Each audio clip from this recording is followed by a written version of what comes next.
Шөлден көтерілген болашақ қаласы Неом. Араб түбегінде шөлдің қақ ортасында жаңа қала бой көтеруде. Болашақтың шамшырағы болуға уәде берген қала. Неомға қош келдіңіз. Неом жаңа қала түрін құруға бағытталған $500 миллиард инвестиция өршіл жоба.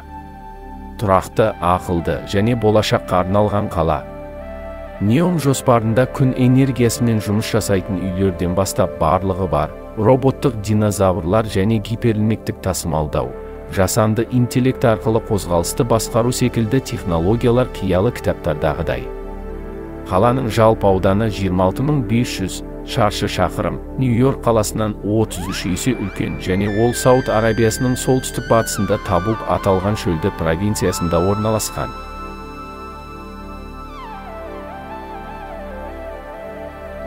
Неомдағы құрылыс 2017 жылы басталды және жоба бастапқыда 2020 жылға дейін аяқталады деп жоспарланған. Кейіннен жоспар 2025 жылға созылды. Дегенмен 2022 жылдың шілдесіне дейін тек 2 ғимарат салынды және жоба аумағының көп бөлігі бос тұр. Сарапшылар мега жобаның амбицияларына күмәнмен қарайды және жоба басшылары енді қаланың көп бөлігін 2030 жылға дейін аяқтауды мақсат етіп отыр. Жобаның басшыларына тоқталсақ, Неом, Сауд Арабиясының мұрагер ханзадасы Мұхаммед бен Салман жасап жатқан жаңа қала.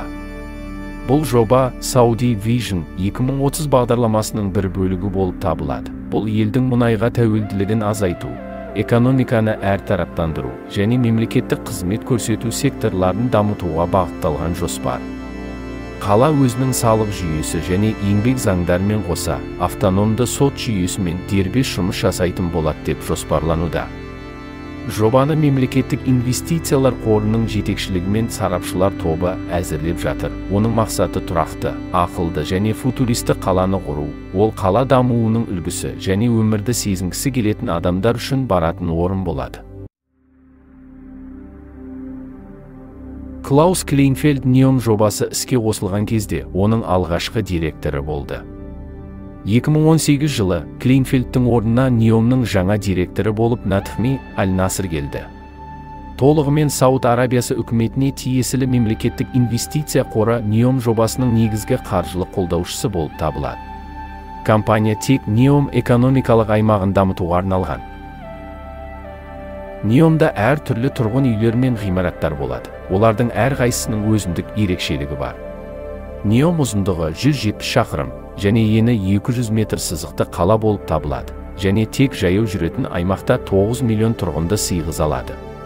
Неомның теңізге жақын орналасқан бөлігі Неом шығанағы деп аталады және ол аймақ жаһандық сауда торабы және туристік курорттарды қамтитын болады.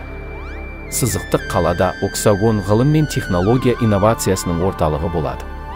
Тражена ойын-сауық пен спорттың орталығы болады. Ал Синдала тек қана жаңартылатын энергиямен жұмыс істейтін ауыл шаруашылығының орталығы болады деп жоспарланған. Неом қаласының жоспары күн, жел және су энергиясы сияқты жаңартылатын энергия көздерін пайдалану арқылы көміртегі бейтараптығына қол жеткізуге бағытталған. Сонымен қатар, қалада сутегі мен басқа да таза отынды көлік пен өнеркәсіпке пайдалану, энергияны үнемдейтін құрылыс дизайны мен технологиясын енгізу жоспарлануда.